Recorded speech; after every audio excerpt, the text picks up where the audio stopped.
The recording you're about to listen is a short conversation I have with my friend Paul, where we both reflect on mindfulness practice and how can it help us respond to the pain and suffering we see in the world. Especially because we have been talking a little bit this week about what was going on in the world and how hard it can be sometimes to hold that to be people. No? So maybe we can discuss a little bit further that topic. Sure, absolutely. Yeah.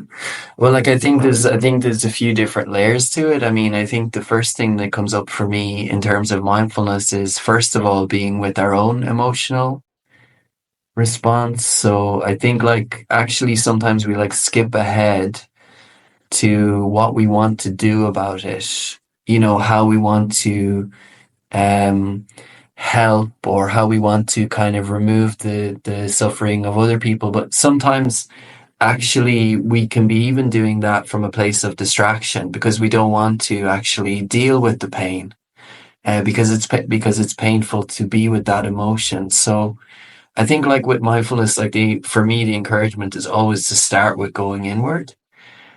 And it's like, okay, the first thing that we can do is know how this is affecting us emotionally and what kind of thoughts are coming up. So that's what comes to mind for me. And I'm curious, you know, because for you, I feel like it's very personal, you know, what's happening there. I mean, it's fine to talk about things like this in an abstract way, but like when you're seeing what you're seeing in Argentina with, you know, with the fires burning and something so close to your heart, like, how do you feel that aspect of mindfulness applies to you in this kind of real situation? It is like a little bit like you were mentioning there, you know, because there is so many emotions that come up for the mindfulness practice. For me, it comes from that place of pausing and being able to be what comes up, like you mentioned it there, and give the space to that first. And I know it might sound a bit kind of, so what, are you going to sit down and do nothing? But I think it's crucial that we are able to recognize first those emotions, especially because they are the ones who connect us, who give us a bigger sense, isn't it? Who connect us to our essence. And I mentioned that before, that in another video. And it brings us back a bit to what we were talking about, you know, how can I hold the pain or the suffering that I see in the world? Well, it actually hurts because it awakens something in us, isn't it? It's that connection. So, absolutely. Yeah. And I think there's like some really important things to reflect on there. Like one for me is this sense of like, which I think you mentioned, that like sometimes there's a misperception of like meditation or mindfulness is kind of like doing nothing, or it's a kind of passivity. And I think it's really important to like sort of, you know, to look deeper into that, because I feel like actually a lot of the time we're acting out of emotions that we're not even aware of. So we're not even aware, for example, if it's anger or fear that's driving our particular response. And not that there's anything wrong with those emotions either, but I think it is a case of like when we're able to tune into what's going on for us and sort of work with it there first, then a more creative response can sometimes emerge. So it's like we're not actually reacting to the moment, but we're responding from a place that I think that has two different distinctions. One is what can we do? You know, because sometimes when we're caught in like anger or despair, it quickly goes in that more likely goes into passivity. You know, because we get caught into this sense of helplessness. Whereas, exactly. Yeah. Sorry, I interrupt you. No, go ahead. Yeah, no, I was just going to say, like, when we're actually with the emotion and we process them in the body, that's our first sense of, I can do something. Because this is something I can do. I can work with it in myself. And it's empowering then to work with it outside of ourselves, because we see we can work with it inside ourselves. So then it's like a way that we can sort of also extend that to the outer world. So it's not passive really at all. No, exactly. And I was thinking about the amount of media, of information that you can watch, and you can only take so much of it. And they say something there that it was very interesting about, if we can get stuck, we can act because we're so overwhelmed. And that has to do with the way our body works, our minds works, isn't it? When we are kind of in a survival state, sometimes we can't think clearly, or sometimes it is so painful when we're watching. We can only process so much information. Yeah. So even though it might seem like, oh, you're just going to sit down there, you're going to rest, or you're not going to look at this now, I think it is so important to be able to have those spaces to regulate ourselves. That makes me think about, the window of tolerance. Yes. Yeah. Yeah. To be able to know what is our window of tolerance and when we're coming out of it. Yeah. Being able to do the practices, those pauses, Totally. Yeah. moments of connection, give us those space to go back to regulate our emotions, and from there to be able to interact, to respond, like you were saying. Yeah. Yeah, because even physiologically, which I think you mentioned there, it's like basically we're in a stress response. We're in a stress response when we see these things that are happening in the world. Our body goes into this threat state. So we're in this state where we're responding to a threat because it is a threat. It's a threat to our sense of well-being in ourselves. It's a threat to the world. It's a threat to there are lots of ways that we can see that as a threat to ourselves. And then the body goes into this response where it's like, it's in stress. So that the heartbeat is increased, all of the stress hormones are activated. And in that state, actually, there's plenty of research that shows that our creative mind is actually shut down. So our creative mind is kind of taken over by the stress response. And actually, I think that's when people get caught into negative thought spirals, because it's like, oh, what's the point? And there's nothing I can do. And I'm just one person, because the stress response is kind of in control of that part of the prefrontal cortex. And mindfulness reverses that process. So it actually brings the prefrontal cortex back into control by calming the stress response. So this is where creative responses come from, but they come from that part of us that is able to see clearly and think clearly. And so yeah, I guess it's also in a physiological sense, it makes sense if we want to creatively respond that we learn how to regulate or be with our own emotions first. Also, when we pause a little bit and we're able to be with those emotions, we can start to feel our interconnection. So we know that when we can sense that it goes beyond a cognitive process, isn't it? Mm-hmm. We can sense that it awakens other parts of us, more profound, or absolutely. I think I've shared with you before, one of the things, because my own kind of first approach into meditation was from the idea of well-being and psychological health and that kind of thing. And one of the kind of unexpected outcomes was this deep sense of resonance that I felt with the natural world. And I'd go as far as to say is feeling of one being with it. And actually, I'll share something with you. It's kind of a bit of a funny story, but a friend was telling me, because sometimes kids have actually an intuition into this. They actually see it more clearly than adults. And my friend has a daughter who's 3 years old, and he was telling me that they were traveling together in the car.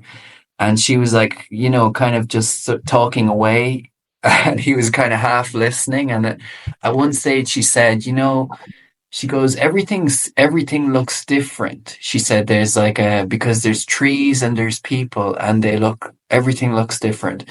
And then she said, but everything is also the same. And he said, why is everything the same? And she said, because it's alive. And, and I actually feel it's it sounds simple, but that sense of common like when you're practicing meditation, the thing that you come into touch with is your own aliveness. And when you come into touch with your own aliveness, you cannot help but feel in touch with the aliveness of everything else. So it's like not just people, but when you go to a place, what you see is aliveness, and you become more interested in alive things than in things that are, objects. At least that was my experience of practice. That is a lovely story. Well, as we grow up, I think sometimes we get more disconnected to those simple things of life. We start getting hooked into stories that maybe have more to do with the way that society interacts, that has other interests behind. So when you're able to feel that interconnection, it is so much easier for the healing to occur, because you're looking after something that is part of you, and at the same time you can see, you can feel that nature is looking after you as well. There is no separation there. For sure. Yeah. And I think we do live in a society that like emphasizes separation. I think the idea of human beings being outside of nature, like even sometimes how we talk about it in terms of saving it or looking after it, it's almost like we're saying that we're not part. It's almost like we feel that we're not part of it, and I do also think that there's an idea of, superiority, that like human beings are better than nature, or that we're going to go and live on Mars and be fine. It's like that we're not actually grown from the earth, which Yeah. is Which is which kind of is crazy. kind of crazy way to think. Yeah. Yes. Yeah. So, but to be able to come back to the simplicity of this, we need sometimes to pause and to feel that interconnection, that intimacy with life, that Yes. being Yeah. connected, to being more careful and more caring, and to have a relationship more kind of a reciprocate relationship, rather than type of a consuming. Totally. Coming back a little bit, Paul, to the question that we started with, in terms of how can we hold the pain that we see in the world and the emotions that come up. And you mentioned being able to to give us a space to feel first what's going on for us. Is there anything else that we can think maybe together in terms of how to hold those emotions? For me, what comes is with compassion, isn't it? That is something that that is very present in many mindfulness programs, and we both are aware of Louise's work, and she's part of mindfulness and compassion practice. Yeah. And I think it's related, Maria, to what we've been talking about, because again, the body is the help there. Because if we work with emotions only mentally, we tend to like add fuel to them, or we feel guilty about them, or we push them away. Whereas like the body, we experience emotions physically on the body, and even that can be at the beginning for people who are first practicing. Sometimes you're leading a session and people are like, what do you mean? Where do I feel it on the body?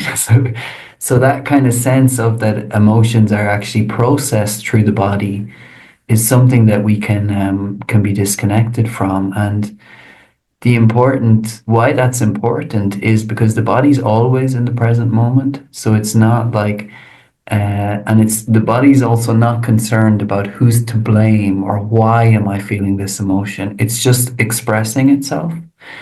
And also we get an important insight if we learn to be with emotion, and that's the insight of impermanence. So that emotions are arising and ceasing. So when we're dealing with it mentally, we often see emotions as being much more solid than they are.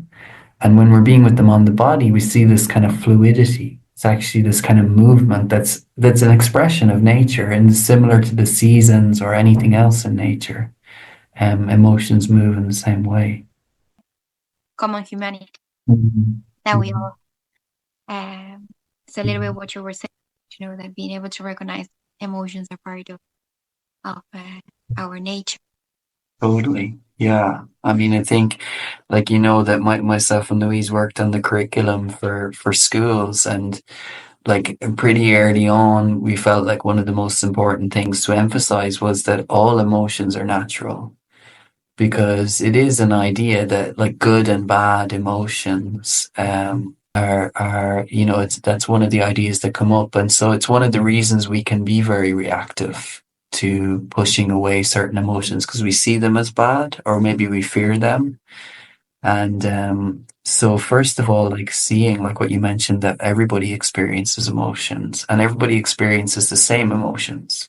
So they might experience them in different ways at different times, but everybody knows the emotions. And yeah, how do we actually be with that? How do we actually be with them in the body without judging ourselves is the first kind of question, to bring into our practice. And sometimes it can be shocking to see how much we can judge ourselves for the emotions that we feel. And, it's also about having patience in that process. It's like having compassion also for our judgmental thoughts, or our, the idea of that's compassion, it kind of holds everything in the experience.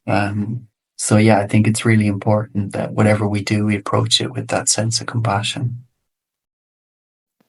So this is how we're going to finish today, our short conversation with Paul.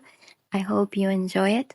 I hope it helped you reflect on the importance of giving our emotions the space and time they required, as well as greeting them with compassion and kindness, which is key to be able to respond and hold those difficult emotions in particular. Thank you for listening to our conversation. If you're interested in listening to more of our conversations or reflections, I invite you to follow our channel and to leave a comment behind.